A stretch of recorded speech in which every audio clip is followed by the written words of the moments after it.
day. I hear there's a bit more wind coming this weekend, which will be good. My name's Susie Perry. Some of you may recognise me from another type of Grand Prix racing, MotoGP, and Formula One for TNT and BBC across the last 30 years or so. But it's very lovely to be involved in Grand Prix racing of a different kind on the water this weekend. And my goodness me, it is so spectacular. So tomorrow it all kicks off. 12 national teams representing the best in the sport will go head-to-head, racing up to 100 kilometres per hour. And 20,000 cheering fans will watch alongside on the shoreline. They're all competing, of course, in identical 50-foot foiling catamarans. And SailGP is a true test of skill and ability, where anything can and often does happen on the day. The Emirates Great Britain Sail Grand Prix marks the halfway point of the Rolex Sail Grand Prix Championship's 2025 season. And it is tight at the top, as you can see. And with national pride, personal glory, and the largest prize in the sport, $12 million up for grabs, you can expect teams to be pushing to maximise every point as the season leaderboard begins to take shape. So, just for the people in the room here, before we get started, we're going to have the athletes on stage here for a mediated chat, but you'll have plenty of times afterwards at the stations behind you to catch up with the athletes. So, to get us started then, I'd like to welcome to the stage three people who need very little introduction, really. Co-founder and CEO of SailGP, Sir Russell Coutts, welcome. CEO and co-owner of the Emirates Great Britain SailGP team. Ladies and gentlemen, please welcome Sir Ben Ainsley. And Emirates GBR strategist, double Olympic gold medalist, Hannah Mills. Hannah getting all the cheers. Well, good morning, and it's very lovely to see all of you here on this glorious day. Russell, let's start with you.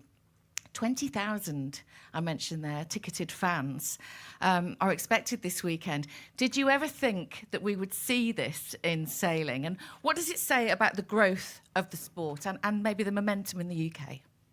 Well, certainly, 10 years ago, I wouldn't have said that was likely, that's for sure. But we obviously set the tone in Auckland earlier this season, where we had a similar size crowd on shore.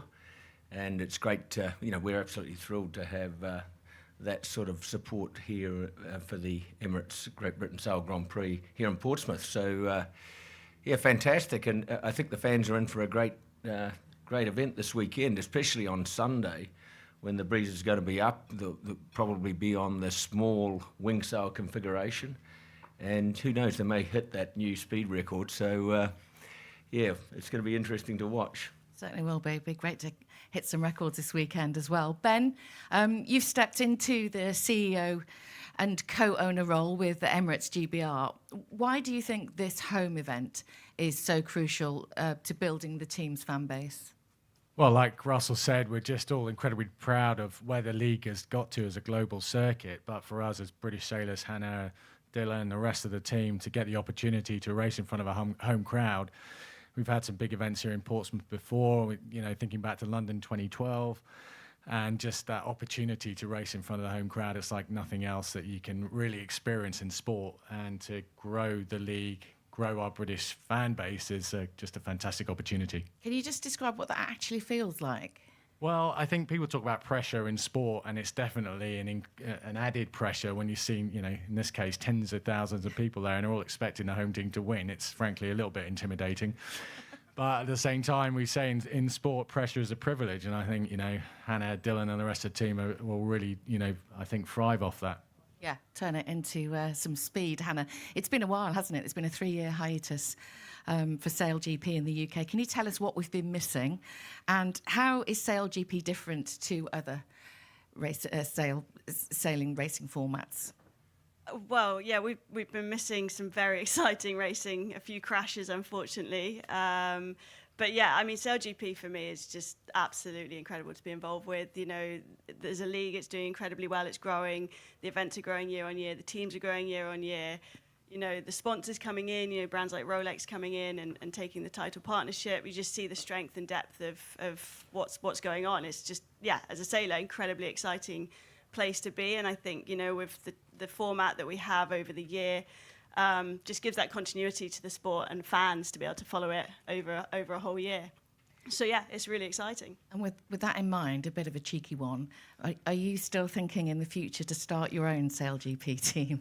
I wonder where that came from. I mean, who wouldn't want to own a SailGP team or be part of setting one up? And, obviously Ben's been incredibly supportive of me, and we're working together on, what opportunities could look like next. But ultimately that's my ambition as a female sailor. I really feel a responsibility for the next generation to try and push the boundaries. We've seen Martine come in doing an incredible job with the Brazilian team, and for me, I think it's only a good thing if we have more women doing different roles, different franchises. It's definitely my ambition. Yeah, absolutely. Couldn't agree more. And Ben, between events, SailGP also confirmed plans for 2 expansion teams next season.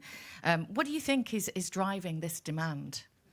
Well, ultimately, it's the product, isn't it? And it's got to be credible. And I think what we've seen with SailGP, it's not just a flash in the pan. This is season 5, and the growth has been really phenomenal on and off the water. Blowing smoke up Russell's backside here, but he, to give him credit, and the rest of, not just Russell, but the rest of the team behind the league, it's a big effort that goes into this, making it work. And I think all of us as sailors or people off the water supporting the teams and the league, we're really exciting the opportunities for SailGP looking into the future. Yeah, absolutely. It does seem to be growing so well. Russell, any intel you can give us on the identity of those 2 teams, or at least the new boats underway? Yeah, well, we're going to have to wait for the identity of the teams, but as we saw yesterday at SailGP Technologies, which is our technical facility where we build all the boats and wing sails and develop all the technical equipment, which is not far from here. Just under 100 people working that facility locally, supporting the local economy, and great to have that facility in this part of the world. And boat, I'm avoiding the question, but boat 13 has its hulls and cross beams. We're just getting connected yesterday, and boat 14's about 4 weeks behind that. So they'll be ready for the start of next season. Once they get their electronics and hydraulics and technical fit out done, they'll be all set to go for the new teams. Thanks, Russell. And finally, Ben, a question for you. I understand that Emirates GBR have also confirmed a new 2026 signing heading into this weekend. So how are you bolstering the squad depth? Yeah, I mean, we're seeing with the new teams coming in, and really the demand for the athletes in this sport is huge. And we have what we call the Athena Pathway program, which is really our talent identification program. So we got a young lad, Kai Hockley, who's come in, been a big part of that. So he's been with the team now, working in the shore team, but also getting out on the water as much as he possibly can. So, I think those opportunities for the young sailors on and off the water, and technicians, engineers, people working in the commercial teams, great opportunities in SailGP. And just finally, I'd like to actually make a bit of a personal shout out to Sir Tim Clark, who's the chairman of Emirates, and he's a massive fan of Portsmouth, and he's a big part of why we're here in Portsmouth. So I just wanted to mention Tim, and I know he's coming down later for this weekend, and really going to enjoy the racing. Oh, fantastic. Let's hope it's a good weekend for him and for everybody else. Hannah, Ben and Russell, thank you so much. Thank you very much. Good luck. Thank you. And now, without further ado, then, it's time to hear from some of our top athletes competing in this weekend's event, starting with the current leaders on the Rolex SailGP Championship and defending Season 4 champions, strategist for the Spain SailGP team. Please welcome Nicole van der Velden. Hi, Nicole. Hello there. 3-time SailGP champion, CEO and co-owner of the recently acquired Bonds Flying Ruse. Tom Slingsby is here. Hi, Tom. It's going to be a bit of a squeeze on there, but I know you guys are used to working in tight spaces, so you should be fine. Rounding out the championship podium, Peter Burling, driver and CEO of the Black Foils New Zealand SailGP team. Hi, Pete. And representing North Star Canada, but racing this weekend on home waters, two-time Olympic gold medalist driver Giles Scott. Hi, Giles.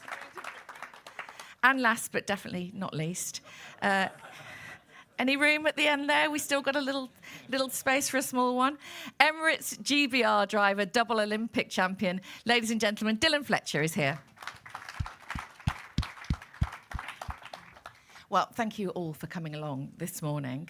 Let's start with you, Giles, shall we? The Solent is very well known for currents and unpredictable shifts. There's a bit of furniture out there as well, I've seen this morning. So from a sailor's perspective, what makes the venue, such a tactical challenge? Yeah, I think that, the waters behind us here, it is going to be an amazing race course. You alluded to the fact that there's a few obstacles to dodge, some maybe like a fort, a few navy posts out there, some big metal bits buoys. and bobs, isn't there? No, there is plenty going on this race course, but I think it's going to be an amazing venue for the fans. There's a huge grandstand behind us here, and I know there's some plans in place to make sure that all the action is right front and centre for that group. So I think it's going to be an awesome weekend of racing. Yeah, a great watch it's going to be, isn't it? Especially with the wind on Sunday. Dylan, you've sailed here before, maybe not too many times actually. Your crew as well, have been on these waters, obviously. Is there such a thing as home advantage? Because obviously you're all, racing exactly the same equipment. Yeah, well, we haven't actually done much racing, or I personally haven't done much racing on exactly these waters. Obviously spent quite a bit of time in the Solent, but I think that there's certainly a home advantage in terms of the crowd. And as Ben alluded to earlier, there's a lot of pressure, I guess, we'll feel on our shoulders this weekend, but just super excited about racing in front of home fans and with one of the biggest grandstands this season. So hopefully the weather holds and we have some fantastic racing this weekend. So how do you go about harnessing that energy that hopefully you'll be getting from the crowd and turning it into speed on the water? Yeah, I guess we really saw it in Auckland in terms of just how close we were sailing and hearing the crowds, and they're obviously cheering for the Kiwis. So it'd be nice to hear them cheering for the Brits this weekend. Absolutely. Tom, Australia won last time SailGP raced on the Solent, beating Dylan at home, season 1, a favour that he returned to you earlier this year. But it was a different course, obviously. But any advice for competitors this weekend? What do you think about the job in hand this weekend? No, I'm not going to give anyone advice up here. A, they don't need it, and B, why would I? Look, honestly, I've raced here previously, and it's an amazing racetrack. We raced here in 2019 in season 1 for cows, and that was one of the most eventful events we've ever done. It was big waves, strong winds, boats struggling to get around the course, and we had a really good event and got that win. But this weekend's forecast looks great. Expect more of the same, I think. Yeah. It's time to reflect really on SailGP and the growth of SailGP since then. So Pete, what are your thoughts on the new expansion teams? Is it the right move and the right time for the championship, do you think? Well, I think it's super exciting to see the growth of SailGP. In New York, obviously seeing the Italians team announcing their ownership group, Tom with Maximum Effort coming in with that team, and just seeing the excitement continuing to grow within SailGP. So I'm super excited to see who the bidders are and what markets we're expanding into with boats 13 and 14, and super excited about growing our own prospects as well. And perhaps, Tommy, you can pick up on this as well. You've been here since SailGP was just 5 teams and been vocal about congested racetracks. Does 14 tip the scales for you, particularly as it may mean a split fleet at some point? How do you feel about it? Whatever SailGP decide, if it's split fleet, for sure it's getting pretty cramped on the race course, because we come into some venues which are quite tight racetracks, and fitting 12 boats is a stretch and 14 might be too much.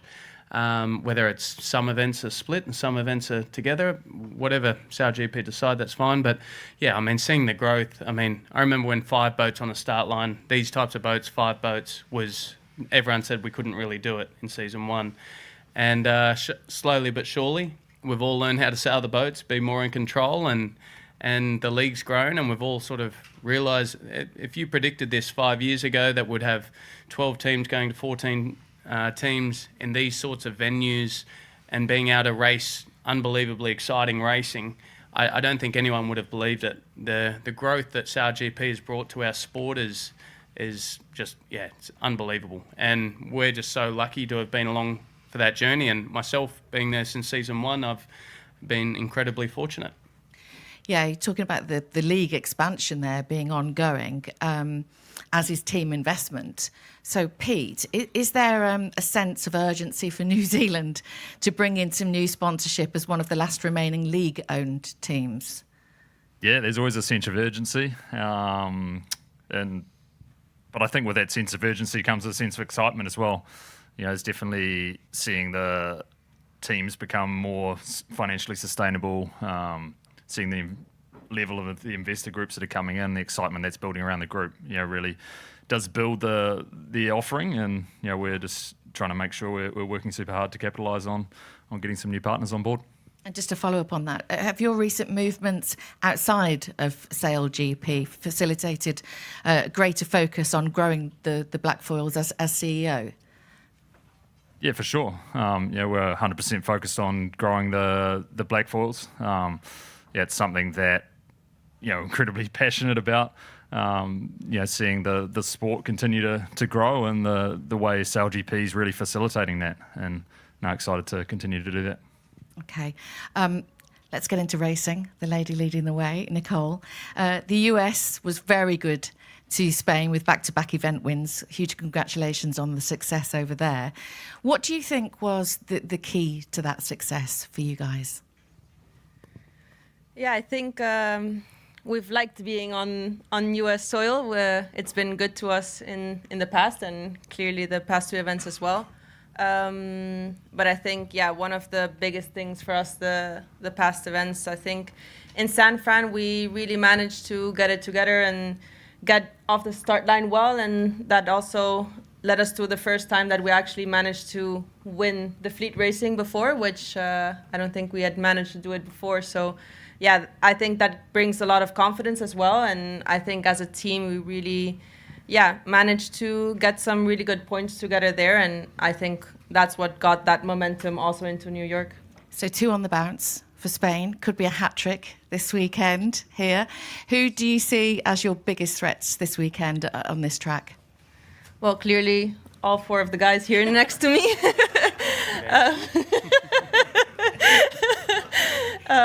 Yeah, I mean, I think I've got them all here. So, yeah, I think SailGP is getting so close that so much can happen in a short amount of time. So everyone's there to grab on the water, and we'll just have to really be on it and bring our best sailing forward. So America was kind to Spain. Dylan, it wasn't so kind to GBR, unfortunately. Obviously, you've had time to reflect on that. What happened? I think, as you know, Nicole said, that the fleet's really tight, and you know, we just didn't bring our A game to those 2 events, and we've spent a lot of time analysing that and working on that, and you know, we've spent time watching what the others were doing. They weren't doing anything we can't do, so hopefully we bring back that momentum. We had a good Sunday in New York, so we're looking to build on that and come here and put on a good show for the home crowd and be on the top of that podium. And going back to the start of the season's form, really, because you did start in incredible form, didn't you? But haven't made an event final since February. I know it's tight in the standings, so we're talking about just a few points here. But are you hoping that the home support, you know, can kickstart a turnaround? And can we expect any other changes here in Portsmouth? Yeah, the SailGP season's long, and we said at the start of the season it's going to be up and down. So hopefully we've had our bad events, we put them under the rug, and from here it'll be all the way to the top. I mentioned there how tight the leaderboard is. It could all change this weekend, couldn't it? It's so close. So Pete, just 10 points between 1st and 6th place. How crucial is this weekend in defining the season? Yeah, we're obviously into the second half of the season now. You know, I think one thing the SailGP format's definitely told you, is that if you don't keep learning and improving and getting better, you're going to get left behind. So, I think everyone here would say that every event's important, but in saying that, you're still just trying to make sure your team's improving, and to win it, you've got to make the top 3 and then win the final, as Spain showed last year. So it's all about making sure you do that, and I'm sure it's going to be super tight right up towards Abu Dhabi. And Nicole, what is Spain focusing on heading into this European part of the series?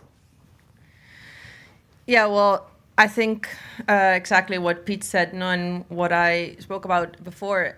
It's so close that anything can happen, and it's really about getting into those finals and then fighting for the wins on the Sunday. So, yeah, I think the approach doesn't change. Keep improving every weekend, really try to fight to get into the 3-boat finals, and, yeah, get as many points as we can before Abu Dhabi. Giles, kind of just sitting outside the podium there. How are you planning to make up your ground?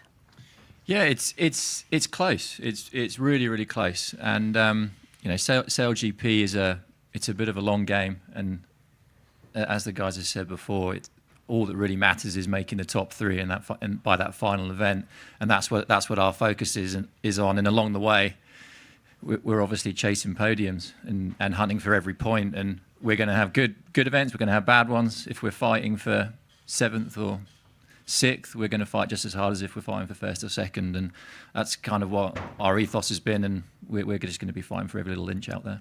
And on a personal note for you, obviously being here, this is a home race for you, really, in some ways. How much would it mean to get a victory on the Solent? Yeah, it's. I used to live here in Portsmouth, and I'm very fortunate that next year I'll be able to have 2 home races, which is great with us going back to Canada. But yeah, Portsmouth is. I lived here for 2 or 3 years. Did a lot of work here with a few others in the room. Yeah, it's great. It's great to be back, and it'd be nice to ruin the British party a little bit, to be honest. Finally, Tom, a question for you. We have to ask, how has the reaction been from fans and to last month's Team Sail? Has there been any advice from Hugh and Ryan, your new ownership, heading into Portsmouth? That's some story, isn't it? Yeah, it's an amazing story. No advice as yet. I think they're 2 eyes, 2 ears, and 1 mouth when it comes to sailing. They're not experts yet, but they'll get involved more soon. But no, having them a part of it and the story of all that, it's unbelievable. And to see the plans we've got in place, I met with some of their team this morning, and plans for the future, and the way that they intend to impact the storytelling of our league. I think that's where their biggest impact could be. Obviously, they've got the reach, but the way they can tell stories, and whether it's content series or different ways of engaging fans, I think that's where we're going to see a huge impact. But it's already started unbelievably, and we're off to a good start, and looking forward to what the future holds. Fantastic. Well, thank you, Tom. And please join me in thanking all of our athletes today. Good luck this weekend. I hope it goes really well. Thank you. So just that concludes our panel section here. But we do invite the media in the room to go to the individual athlete station in the room behind you, where our athletes will be available, of course, for interviews alongside members of the SailGP executive team, so you can have a chat. And again, thank you so much for coming along. We look forward to seeing you on the water's edge tomorrow. The racing gets underway at 4 o'clock, and it's local time, and it's on TNT Sports. Thank you very much.